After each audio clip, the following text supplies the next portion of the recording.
다시 처음으로 되돌아가죠. 그쵸? 그래서 다시 얘기해서 지금 이 1번에 있는 내용은 이렇게 계산하면 이게 결과적으로 항등함수랑 같다. 항등함수랑 같다. 이런 얘기인 것 같아요. 항등함수. 됐죠? 그러면 우리가 얘네들 두 개는 둘 다 함수예요. 두 함수를 합성했더니 항등함수가 된다? 그러면 다시 얘기해서 이놈과 이놈은 서로 무슨 관계다? 서로 역함수 관계구나. 다시 얘기해서 서로 역치환이라고 부를 수 있겠구나 라고 생각할 수 있겠죠. 됐죠? 그래서 하여튼 서로 역함수구나. 같은 놈들이 나오면 그 다음 두 번째 JKAI가 있는데 AI JK가 된다? 이게 뭔 말이죠?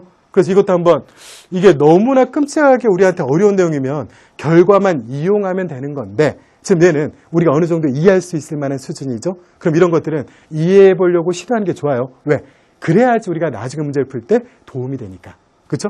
그러면 AI, JK 4개나 있었죠. 그 다음 둘 중에 먼저 누가 적용돼요? AI가. 그럼 얘네들 두 개 자리 바꾸겠네요? 그럼 I랑 A 됐죠. 그 다음 J랑 K가 자리 바꾼다? 얘네들 둘이 자리 바꾼다? 그래. 그러면 이건 순서 바꿔도 너무나 당연히 참이겠다. 그렇죠? 왜? AI랑 JK가 서로 아무 관계 없잖아요. 그렇죠? 그래서 먼저 AI 바꾼 다음에 나중에 JK를 바꾸든 또는 먼저 JK를 바꾸고 나중에 AI를 바꾸든 전혀 관계 없어요.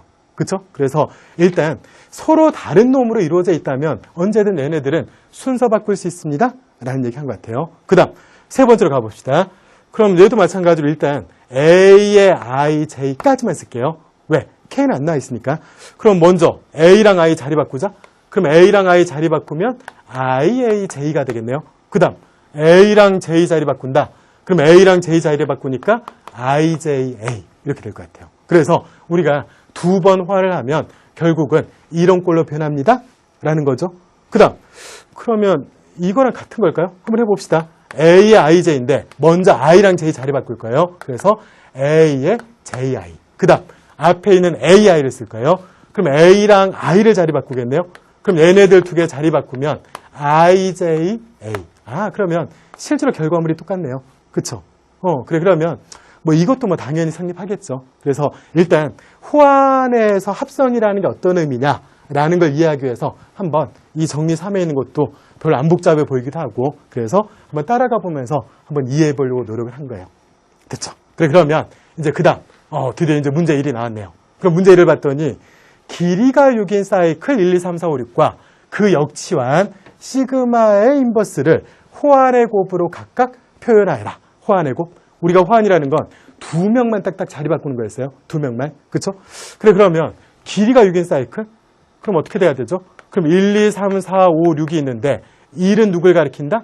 2로 바뀐다. 그 다음 2는 3으로, 3은 4로, 4는 5로, 5는 6으로, 그 다음 6은 누구로? 1로. 이렇게 돼야 되는 거죠. 됐죠? 그러면 우리가 이렇게 되는 거를 호환의 곱으로 표현해라. 호환의 곱으로 표현해라. 그럼 어떻게 할까요? 일단 처음에 2라고 2만 자리 바꿉시다. 그래서 처음에 1, 2 이렇게 쓸 거예요. 됐죠? 그럼 2라고 2가 자리 바뀌었으니까 그러면 이렇게 됐겠죠. 그 다음 이제 이번에 어떻게 할 거냐? 1, 3을 자리 바꿀 거예요. 그러면 1, 3 오른쪽에 써야 돼요? 왼쪽에 써야 돼요? 그 다음에 적용되는 거니까 왼쪽에 써야 돼요. 주의해야 돼요. 됐죠? 그럼 2라고 3 자리 바꾸면 이렇게 바뀌었겠네요. 그 다음 우리의 목표는 마지막 이 모양 말씀드린 거예요. 그럼 이번에는 2라고 4를 바꿉시다. 그럼 2라고 4를 바꿨으니까 이렇게 됐죠. 그럼 그 다음 또다시 1과 5, 그 다음 1과 6 이렇게 해주면 얘네들이 쭉 자리 바뀌어서 결국은 이런 모양, 내가 원하는 모양에 맞아지는 거예요. 됐죠? 그래서 지금 여기 있는 이 사이클은 이러한 방식으로 이렇게 호환의 곱으로 표현할 수 있습니다. 이렇게 해주면 되겠죠. 됐죠? 그리고 그 다음 이제 두 번째 역치환. 그럼 역치환이니까 어떻게 되죠? 그럼 예를 들어서 우리가 1, 2, 3, 4, 5, 6이 있었으면 원래는 1이 2로 가는 게 원래 치환이에요. 그럼 역치환이라는 건 2는 어디로 간다? 1로 간다. 그렇죠? 그럼 마찬가지로 3은 2로, 4는 3으로, 5는 4로, 6은 5로, 그 다음 1은 6으로. 서로 반대 방향으로 가는 거니까. 이게 역치환이겠죠. 그래, 그러면 이놈을 또다시 호환들의 곱으로 표현해라? 열심히 자리 바꿔가면서 위치 찾아나가면 되겠죠. 그렇죠? 그래서 예를 들어서 먼저 5하고 6 자리 바꿔요. 그럼 5하고 6 자리 바꾸니까 6, 5가 되겠죠. 그럼 5랑 5는 맞췄네요. 그 다음 또다시 4하고 6 자리 바꿔요.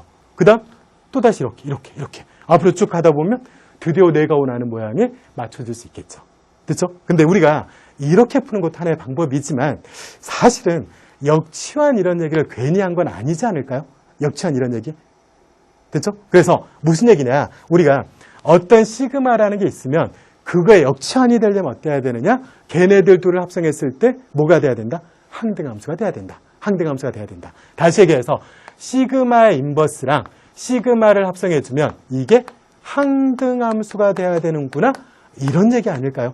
그러면 우리가 시그마에 해당되는 게 이렇게 5명이라는 거 알고 있어요. 그러면 이거 다시 한번 여기다 써봅시다. 그럼 16, 15, 14, 13, 12가 있었어요. 그러면 우리가 이놈하고 합성했을 때 항등함수가 돼야 된다? 그럼 항등함수? 근데 우리가 아까 얘기할 때 여기에 16이 있으면 누가 있으면 이게 서로 지워지죠? 16하고 16이 만났다? 1하고 6 자리 바꾼데 또다시 1하고 자리 바꾸면 원래랑 같아지죠. 됐죠? 그럼 얘네들은 항등함수니까 사라져요. 그럼 이게 사라졌다? 그럼 이 왼쪽에 있는 거랑 이게 만나겠죠. 그러면 여기에 또다시 누가 있어야 된다? 1, 5가 있어야 된다. 됐죠? 그리고 그 다음 마찬가지로 그러면 1, 4. 그 다음 여기에 1, 3이니까 왼쪽도 1, 3. 그 다음 여기에 1, 2니까 여기에도 1, 2. 이렇게 쓰면 되겠죠. 됐죠? 그리고 다시 얘기해서 시그마의 인버스는 얘네들입니다. 이렇게 얘기할 수 있어요. 됐죠? 그리고 또는 우리가 호환이라는 것도 또는 치환이라는 것도 함수라고 했어요. 함수. 그러면 함수에서 예를 들어서 F랑 G를 합성한 함수. 이 함수에 역함수가 어떻게 됩니까? 라고 질문했어요. 그럼 이거 역함수? 그럼 얘는 G의 인버스, F의 인버스. 이렇게 되는 거 아닌가요? 다시 순서가 뒤바뀌죠. 그렇죠? 그러면 다시 얘기해서 우리한테 이 호환들의 곱 또는 이 합성함수의 역함수를 구해라라고 했다라는 거예요. 그러면 이거 역함수 자리 바꾸겠죠? 그럼 먼저 16의 역함수가 먼저 나오겠죠? 근데 16의 역함수는 누구? 그대로 16. 맞죠? 그 다음 15의 역함수 15. 그 다음 14의 역함수 또다시 14. 그래서 같은 결과가 다시 만들어지는 거예요. 됐죠? 그래서 실제 이 문제는 학생들이 그냥 아무 생각 없이 새롭게 이 사이클을 다시 한번 그림을 표현해서 자리 바꿔라. 이런 의미가 아닌 거예요. 그래서 역함수, 치환이라는 것 하나의 함수다. 그러면 너희가 이미 고등학교 과정에서 역함수라는 것에 대해서 배우지 않았냐? 거기에 대해서 한번 기억을 또는 생각을 떠올려봐라. 이런 문제이기도 했던 거예요. 됐죠? 근데 이제 물론 지금 문제에서 꼭 이거를 역함수의 성질을 이용해서 풀어라 라고 한 건 아니기 때문에 혹시나 이것 말고 또 다른 답이 나왔다라고 해서 점수를 깎거나 이러진 않을지도 몰라요. 않을 가능성이 높아요. 그러니까 문제에서 요구한 대로 풀긴 풀었으니까.